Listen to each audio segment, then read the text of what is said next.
manifesting your true and full glory. How then I continuously realize this within me? How do I constantly remind myself that you are everything and this life is temporary? How do I then have this wisdom to know what brings me closer towards you and what takes me away from you? So it's very relevant, isn't it? I mean, for us in our own life. So in chapter 16 of Bhagavad Gita, Krishna tells Arjuna, look, one, you must have this desire which you just expressed.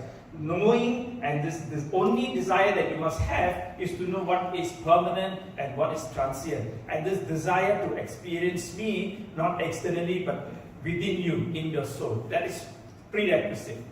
Then you must have the wisdom. Wisdom of 20 qualities you must have. Only having the desire is insufficient. Only having the 20 qualities is insufficient. You must have both. 20 qualities you must have. In fact, you go read the Gita chapter 16. It doesn't say 2 of the 20 or 5 of the 20. It says many qualities, but 20 you must have. If that's not enough and direct enough, then Swami comes. Swami comes, and in Gita Vahini, chapter 23, in chapter 23, Swami explains in great detail, in his own words, what these 20 qualities are.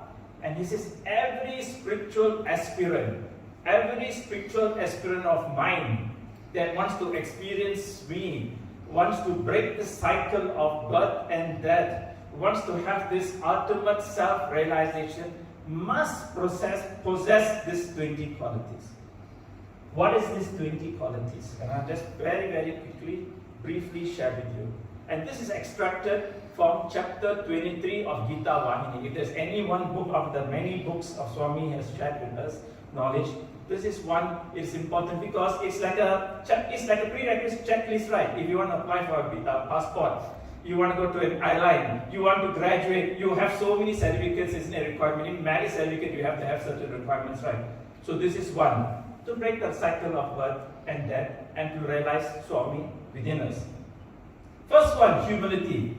And that is to say, is to be humble but without having any conceit.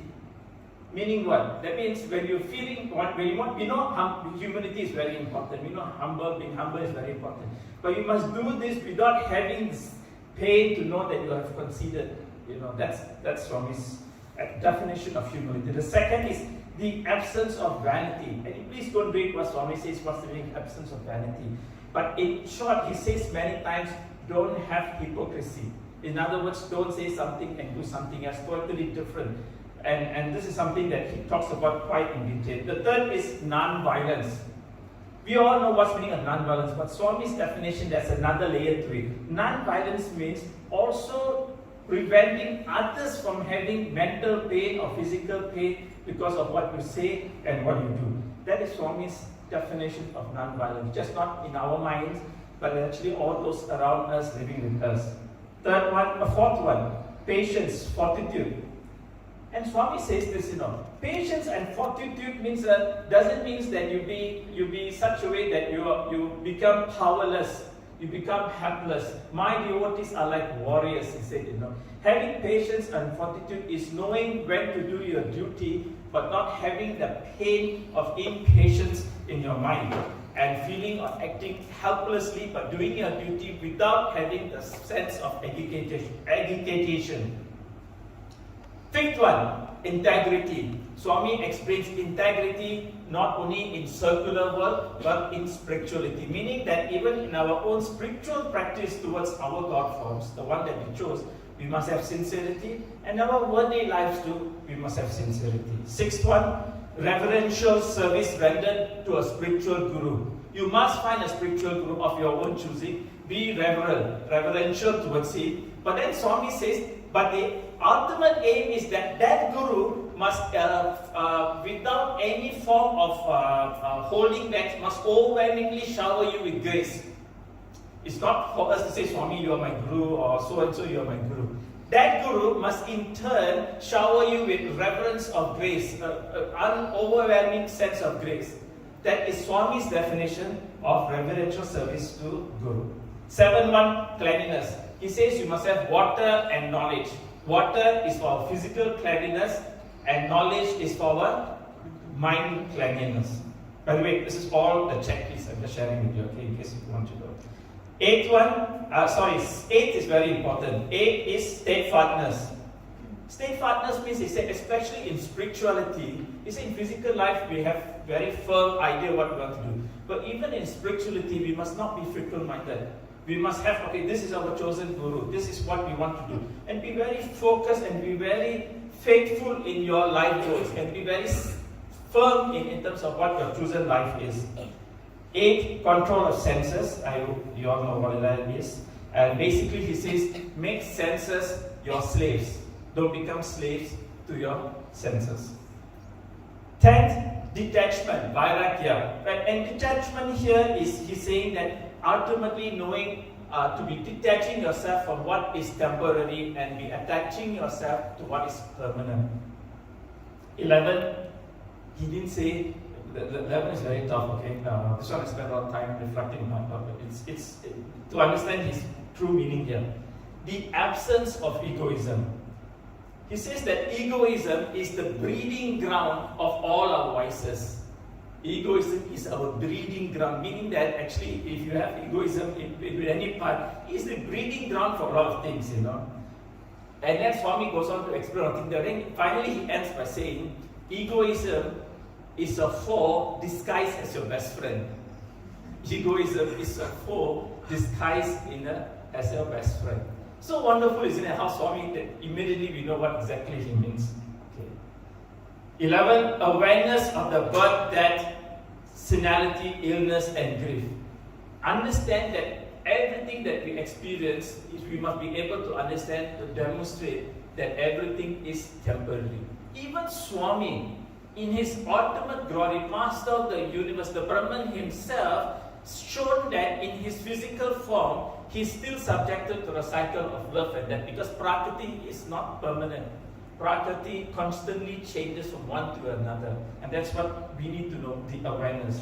13, detachment. Now I said in point number 4, detachment, but this is different. This detachment is the absence of yearning for anything that is not permanent.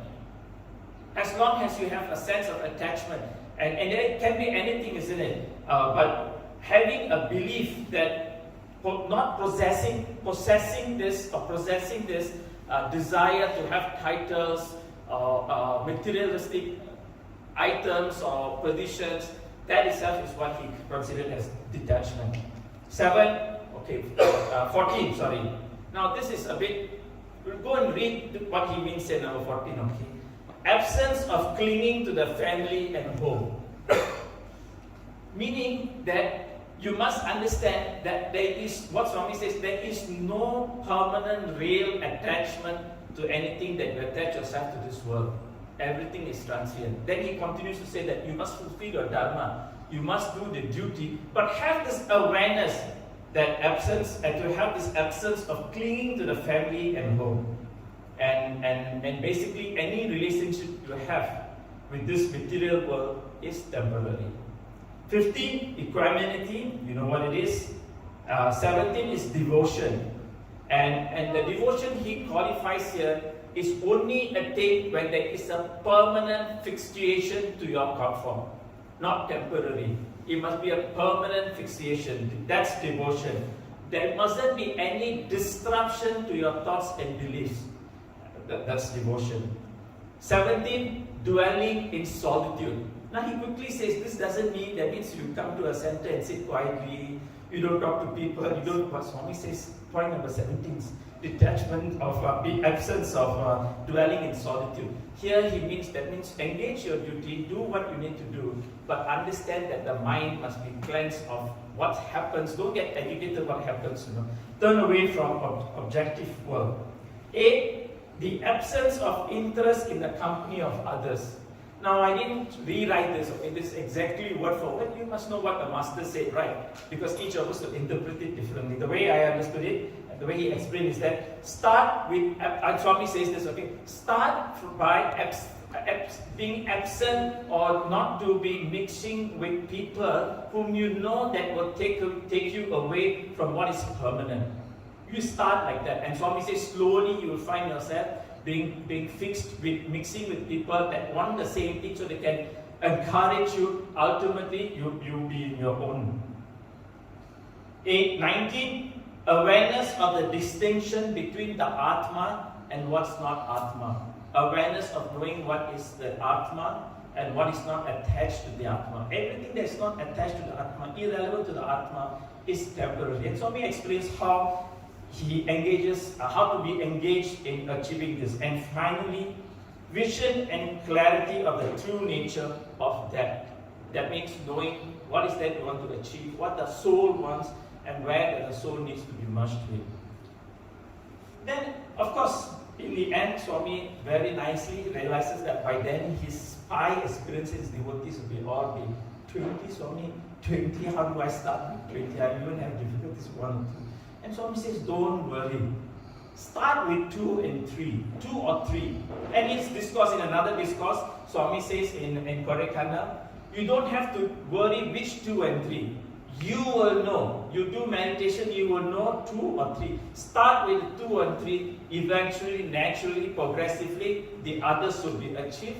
And if you focus on me, focus purely on me and do your duty, I will manifest the others along the way.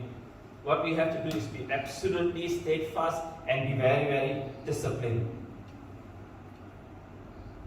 Swami in the end says, the perfect spiritual aspirant is able to distinguish this and be distinct between the soul and nature, knowing what is related to the soul and nature. And with the 20 qualities, you can then attain spiritual enlightenment and break the cycle of life and death. Now, I'm sharing this with you because Swami's entire manifestation of his life in his physical existence manifested this 20 qualities. So our master showed us it is possible, and he manifested it in so many other people that we have seen and experienced. It's just that sometimes we forget, sometimes we need to be reminded that this world is very transient. The world to attain detachment is very great. But then Swami says, the goal is not to focus purely on the life and breaking the life cycle of life and death. The goal is to achieve self-realization. That is what I want my Sai experience, Swami says, my Sai experience to focus on. So you don't have to worry too much, okay, how am I going to achieve life and death? There's so much things to do.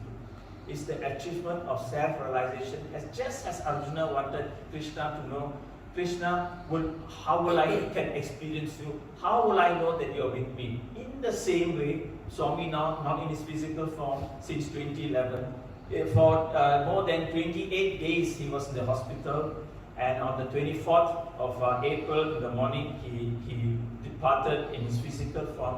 He's manifesting to us that the life most important, that everything is transient, that his teaching, his love, his message is permanent. And if we attach ourselves to that permanent focus, then we can begin to have an awareness of Swami within us. That is my message that I wanted to share from Swami's message. I wanted to share with all of you and myself.